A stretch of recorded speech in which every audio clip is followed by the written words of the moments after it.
Hi and welcome to a new video on Valentine's Photo Paradise. Today I'll be bringing you a very quick tutorial on how to load film into a Leica R8 camera. So let's get started. I'll be shooting some Kodak Ultramax 400 in this camera. So the first thing we want to do is just turn the camera around. And then you can see on the side here you have two little buttons.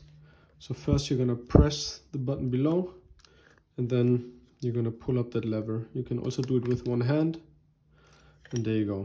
That's how we open the back. The second thing I'm going to do is just take out some film, just like that. Then you can see right here, I just insert the film,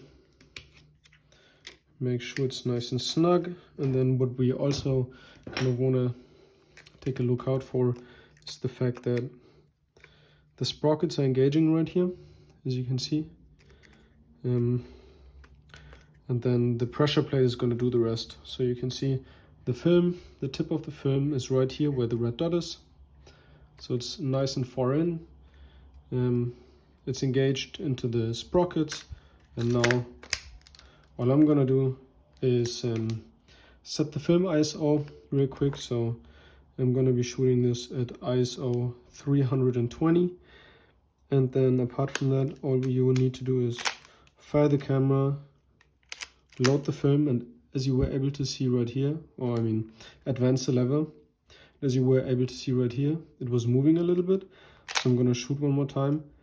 And in the manual it says when you see that this is starting to kind of wheel, you loaded the film correctly.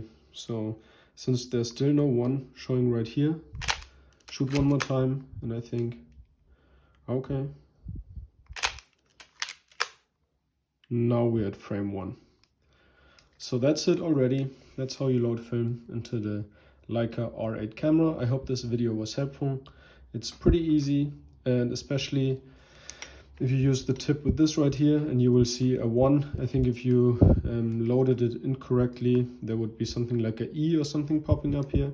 So if you're on 1 and you saw that this thing was spinning, you're good to go. Anyways, have fun with your Leica R8 camera and go take some nice pictures. Thank you everybody for watching. Have a wonderful day.